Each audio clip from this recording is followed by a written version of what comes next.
Welcome back to Sunrise Today. Well, that's where we start off today. Developments at the ongoing national conference.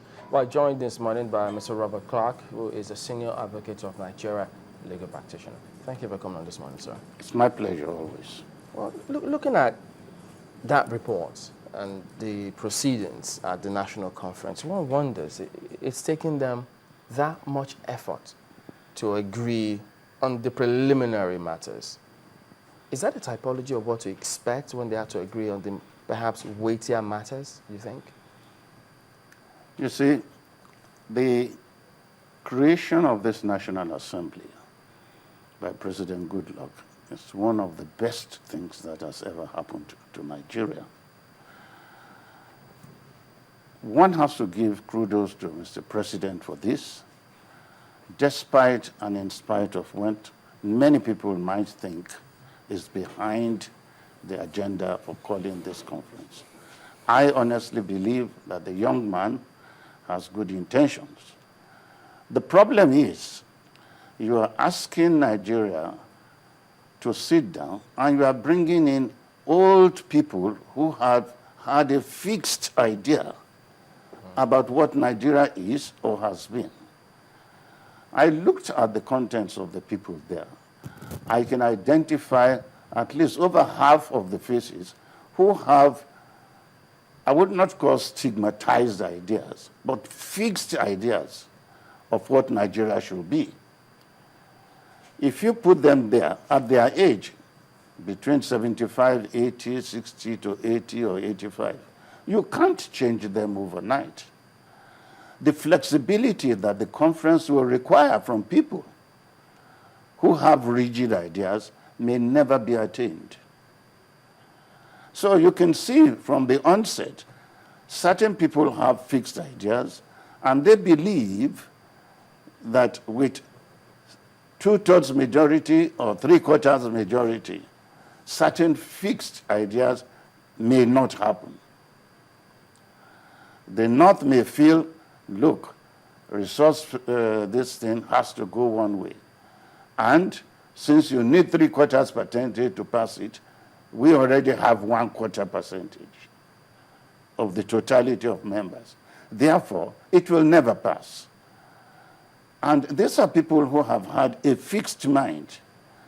So the problem we're going to have in this National Assembly is that such people with fixation of ideas of how this country can be run can never be changed. My good brother Edwin Clarke is there. I can say without fear of favor that he has a fixed idea of what Nigeria should be. Ayo Adebanjo, my good senior in the grammar school, I saw him yesterday. He also has a fixed idea of what Nigeria should be. These are people who are in their 80s. Do you think they can ever be changed? Now, we're starting with a problem, and we have not really gone into the real matters that will make Nigeria great.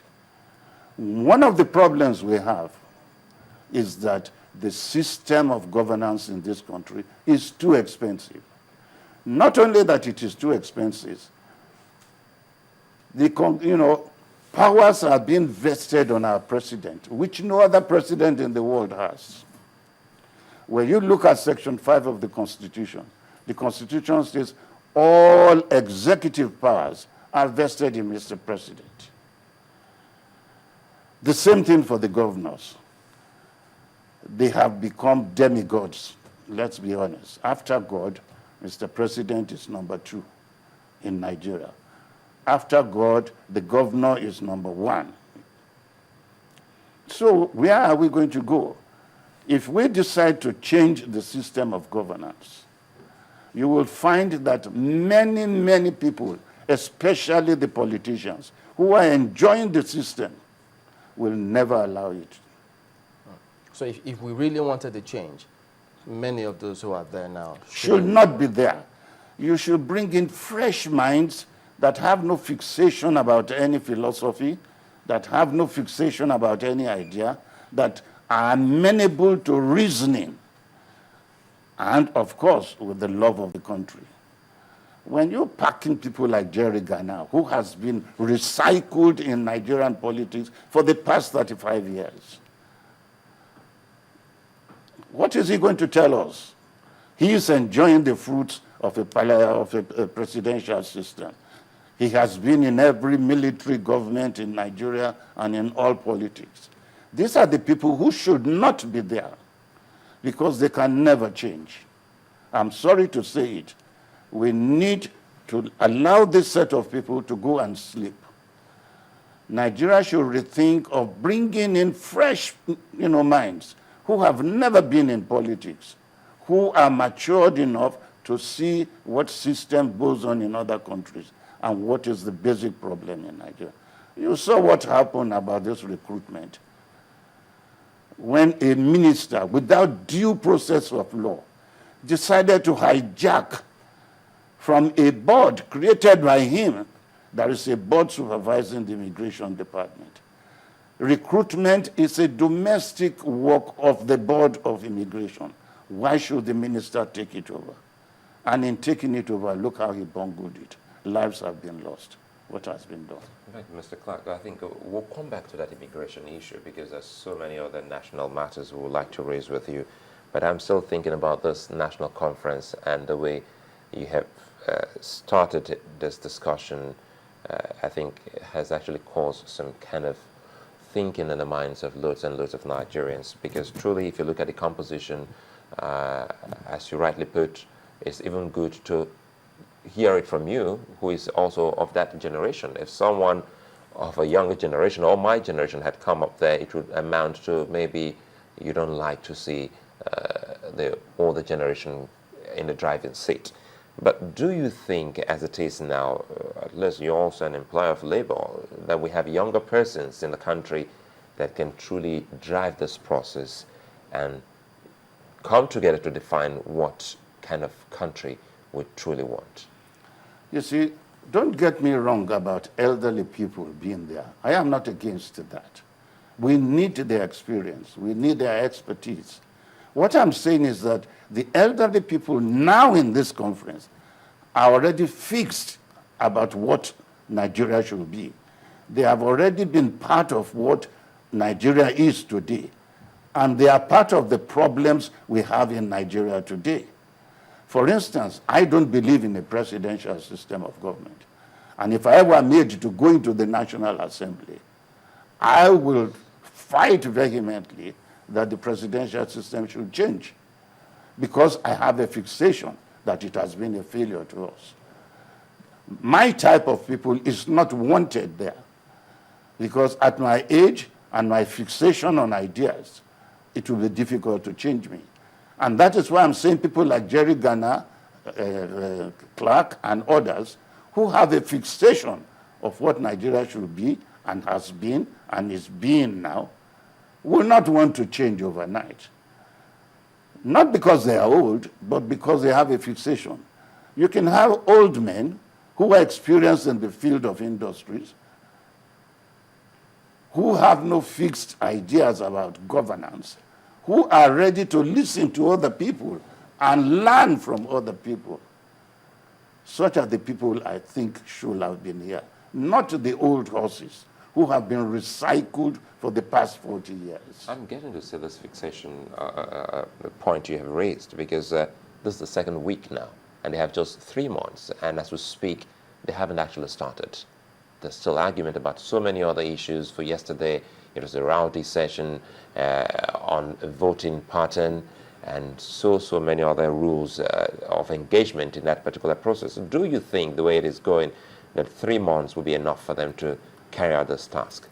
You see, the problem is, if you take 2 weeks to determine the voting pattern, it means you have a hidden agenda. Because if you're asking for 3/4 votes to be able to pass any meaningful, thing, you have looked within yourself. You know that with 1/4 of the people there opposing anything, it will never pass. And there are many of them who are already fixed on a pattern. And they know this question of percentage is so important and crucial. Because once, an idea comes in, let's say, resource control, and 1/4 of people there don't want that type of resource control, it will never pass. then where do we go from there? And as you rightly said, out of 12 weeks, we are still taking 2 weeks to talk not about the agenda to be presented, but on what percentage of vote will be the voting manner. We are starting on a wrong footing. And with all good intention in my mind, with all good purposes, I doubt whether anything will come out from this.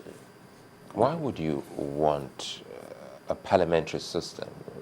Let's hear from you again on this. Let me give you an example. You don't need to go too far. The ministers of today in Nigeria are not accountable to anybody except to Mr. President. He appoints them subject to approval of this thing, but he has the right to fire. But that right to fire is so restricted, and I feel sorry for Mr. President. He's a very nice man. He has good intentions for the country. But take, for instance, what has just happened.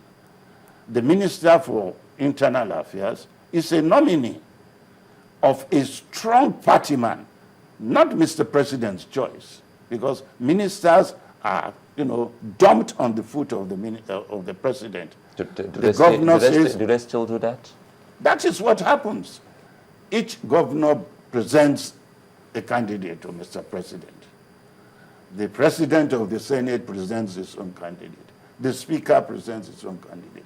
The chairman of the party. So, Mr. President is being forced to accept ministers who have loyalty not to him, but to the source of their appointees.